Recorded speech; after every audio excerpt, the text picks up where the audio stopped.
Activa 125 BS6 সার্ভিসের জন্য।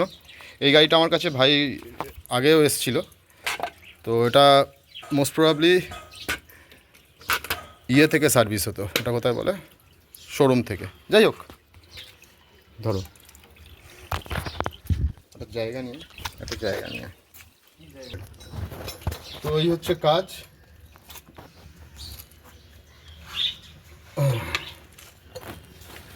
Service হবে সার্ভিস মতো। BS6 এর গাড়ি একটু ভালো করে কাজ করতে হয়, কারণ অনেক প্রবলেম দাঁড়ায়। উফ, শোরুম সার্ভিস।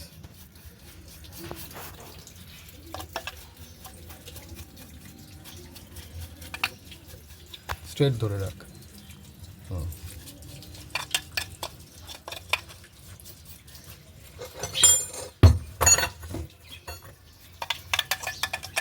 আমার পার্সোনাল কোনো দোকান নেই, বিশেষ কিছু কারণের জন্য আমি দোকান করতে পারিনি এখনো।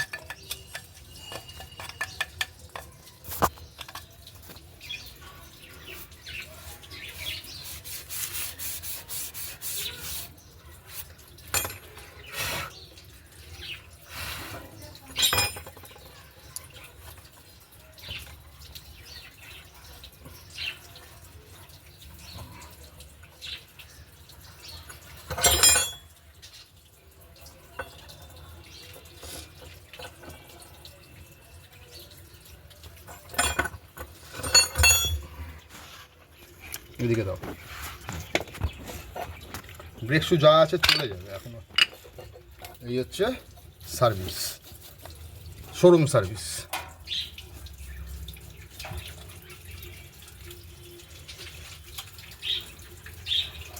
দয়া করে লাইক করতে ভুলবেন না, সাবস্ক্রাইব করতে ভুলবেন না, পারলে শেয়ার করবেন। This is our request. Medley entertainment থেকে আমি বলছিলাম মেডলে ইউ এন্টারটেনমেন্ট, কারণ মেডলে এন্টারটেনমেন্ট রেখা হয়েছিলাম, কিন্তু আনফর্চুনেটলি অনেকগুলো আছে মেডলে নামে, তো সেই জন্য ক্লিন, এমনভাবে ক্লিন হবে জানে এক ফোঁটা ময়লা না থাকে। এই নয় যে এটা ভিডিও করছি বলেই এটা সার্ভিসটা ভিডিও হবে বা আপলোড হবে, তা নয়। আমার এবার থেকে যে কটাই কাজ হোক না কেন, যাই কাজ হোক না কেন, যদি কাজ হলে হবে, না হলেও আমি কন্টিনিউয়াসলি আপডেশন দিয়ে যাব আপনাদের জন্য। সার্ভিস যখন হবে তখন প্রপারলি সার্ভিস হবে।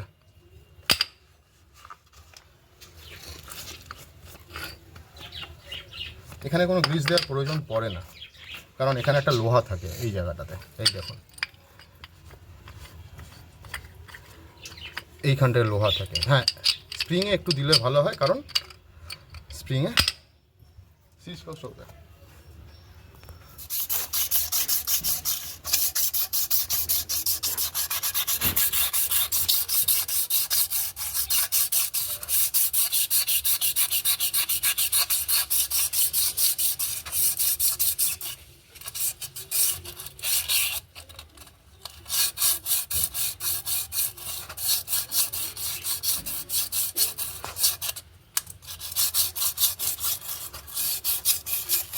অনেকে বলবে এগুলো কোনো প্রয়োজন নেই, এগুলোর প্রয়োজন হয় হিটটাকে বার করার জন্য। যদি বলেন যে চাকায় হিট হয় না, একবার গাড়িটা যখন রান করবেন 10-15 কিলোমিটার যখন যাবে, তারপরে চাকায় ব্রেক অ্যান্ড সব কিছু করার পরে একবার ব্রেকে হাত, ব্রাম্পে যেখানটা আমি ঘষছি এইসব জায়গায় হাত দিয়ে দেখবেন।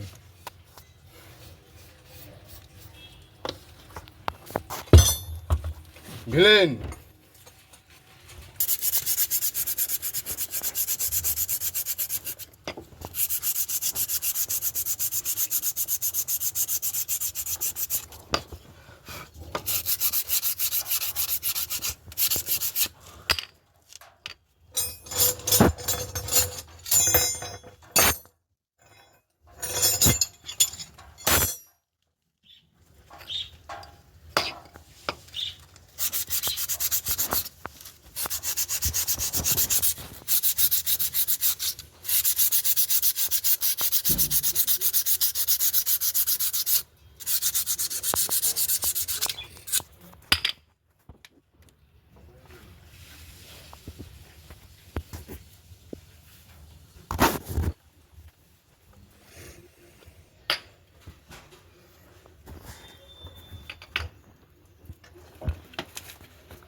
মোবিল যদি গ্রিস দিতেই হয় আমি এইটুকু দেবো,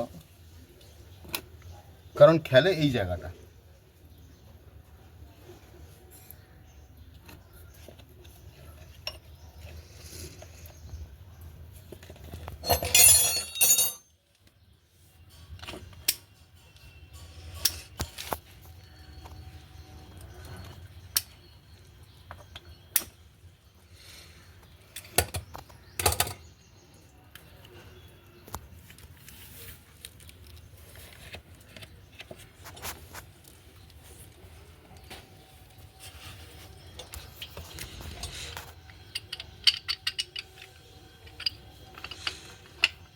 অ্যাক্টিভা হচ্ছে গরিবের জাহাজ যাকে বলে। অ্যাক্টিভা এমন একটা গাড়ি বুলেটের মতো, যেখানে সেখানে চলে যাবে।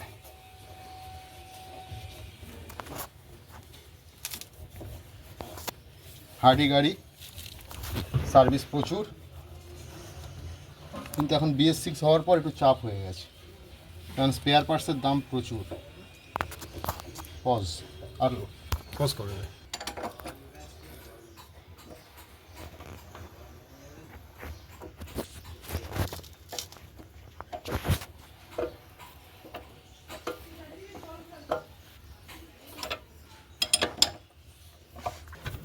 এতক্ষণ সামনের চাকা পাশ হলো, এবারে পিছনের চাকার অবস্থা দেখতে হবে। তো পিছনের চাকায় যদি দেখতে হয় অবস্থা, এই হচ্ছে তার সিচুয়েশন। নতুন গাড়ি শোরুম সার্ভিস হয়, শোরুমে সার্ভিস হয়, খুব ভালো কথা। দেখুন মিস্ত্রিরা এগুলো বুঝবে, কি দেয়া আছে ভগবান জানে, গ্রিস না।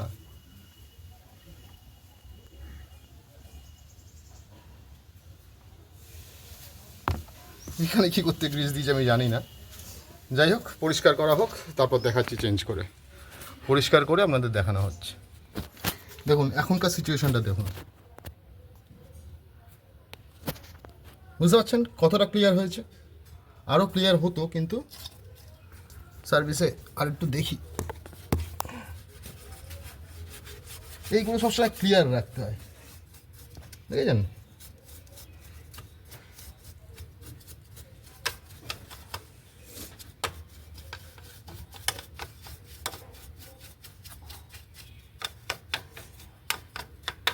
দেখুন তখনকার আর এখনকার দেখুন,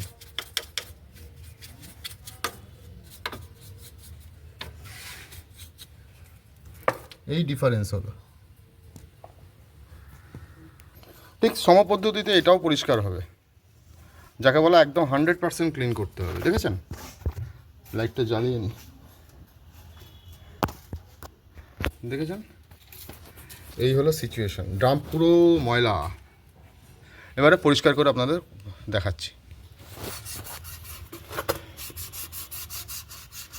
তো পরিষ্কার করবো, দেখাবো ভাবছিলাম পরিষ্কার করে, কিন্তু পরিষ্কার করে দেখানোর জায়গা নয় এটা, বুঝতে পারছেন। এত ময়লা, এত ময়লা। এবার অনেক মিস্ত্রি বলবে তো ধোয়ার সময় পরিষ্কার হবে, কিন্তু এগুলো ধোয়ার সময় পরিষ্কার হবে না, এগুলো হচ্ছে ভেতরে থাকে, ইনসাইড মোডে। দেখছেন পিছনের চাকা থেকে এই বেরোলো, শোরুম থেকে সার্ভিস হয়েছে। পজ।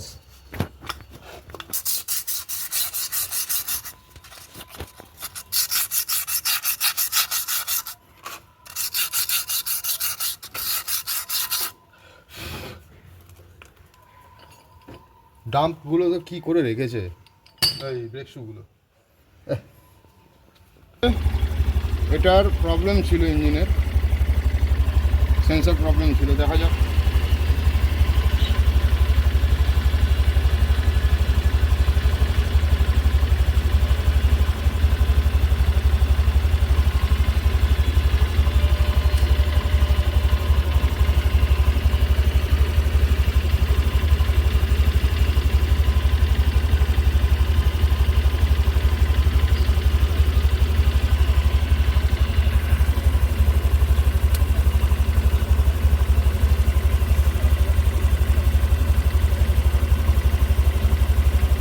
এটা ক্র্যাঙ্কশ্যাফট পজিশনের প্রবলেম আছে সেন্সারে, দেখা যাক ওঠে কিনা।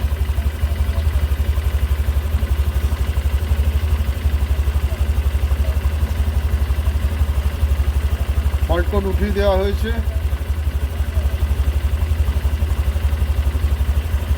রিচেক করে নিলাম।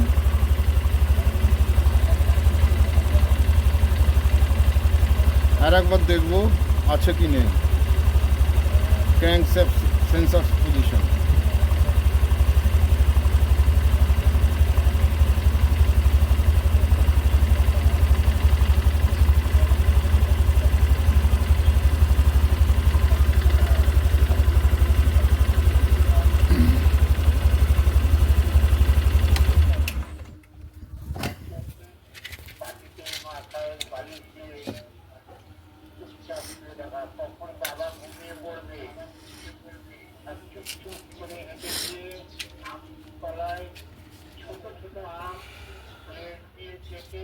গেছে ক্র্যাঙ্কশ্যাফট পজিশন সেন্সর এখন ঠিক আছে।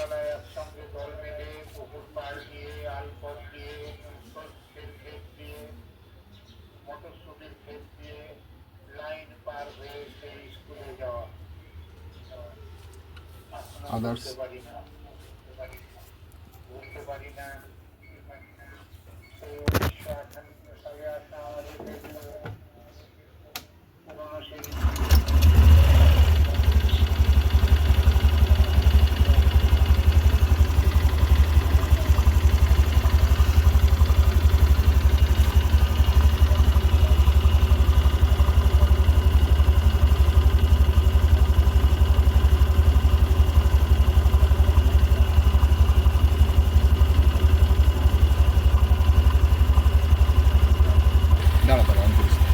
তো ক্র্যাঙ্কশ্যাফট সেন্সরটা একটু নড়াচড়া করলাম, একটু ওয়াশ করে দিলাম, দেখা যাক ক্র্যাঙ্কশ্যাফট সেন্সর ঠিক করার পরে কি হয়। কন্ট্রোল প্যানেল একদম সব ওকে, যেটা প্রবলেম ছিল সেই প্রবলেমটা সলভ হয়েছে। কিছুই না, ওটা কি বলে, ক্র্যাঙ্কশ্যাফট যে সেন্সরটা ছিল সেই সেন্সারে ময়লা ছিল, সেটাকে ক্লিন করে দেওয়া হলো, ফলে আর কোনো ফল্ট কোড নেই। দেখে নিন আর একবার রিচেক করলাম। সেন্সার কখনো খারাপ হয় না, সেন্সারের ময়লা পড়ে ধুলো পড়ে, ফলে কাজ করতে পারে না। টিভিতেও তাই, সব ক্ষেত্রেই তাই। যদি হয় উড়ে যাবে, বাস্ট করবে, এছাড়া ফল্ট কোড উঠে গেল টোটালি। এখন গাড়িটার সিচুয়েশন রিচেক করছি, রিচেক করলেও দেখে নিন কোনো রকম আর কোনো ফল্ট কোড জেনারেট হবে না।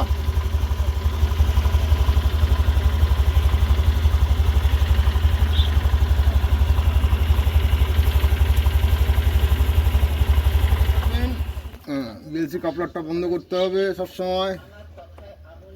এদিকে দেখো, দেখতে পাচ্ছ বিএলসি কাপলার পজিশন এইটা, সবসময় এগুলো পরিষ্কার করে রাখবেন। হ্যাঁ, কোনো দরকার লাগে না, এটা তো তলায় থাকে, জানবেন। এখানে সমস্ত সিস্টেম আছে, এখানে দেখাও, এখানে সমস্ত সিস্টেম আছে।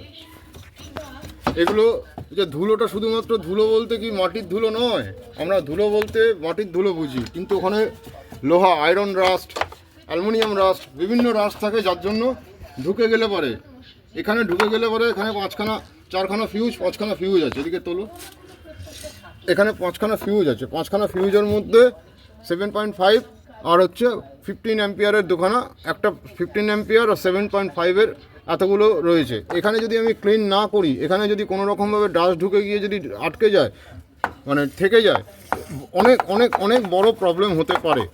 অনেকে বলবেন যে না কোনো প্রবলেম না, এগুলো সব দেখানোর জন্য, ইউটিউব ব্লগ বানাবার জন্য। না, যেটা প্র্যাকটিক্যাল সেটাই। একটা গাড়ির পিছনে এতক্ষণ খেটে আমার কোনো লাভ নেই, কারণ যাকে গাড়িটা দেবো সে যেন 100% স্যাটিসফ্যাকশন পায় যে না আমি গাড়িটা কাজ করিয়েছি।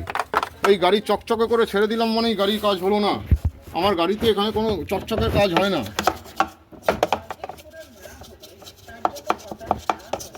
এগুলো সব ক্লিন রাখবেন, ক্লিন মানে ক্লিন। যেন ধুলো, দেখছেন ধুলো, এখানে আমি 100%, আমি যদি দেখুন, দাঁড়ান দেখাচ্ছি।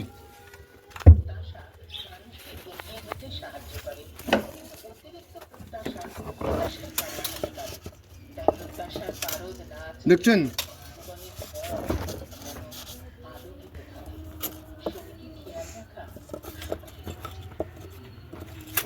দেখুন এই এত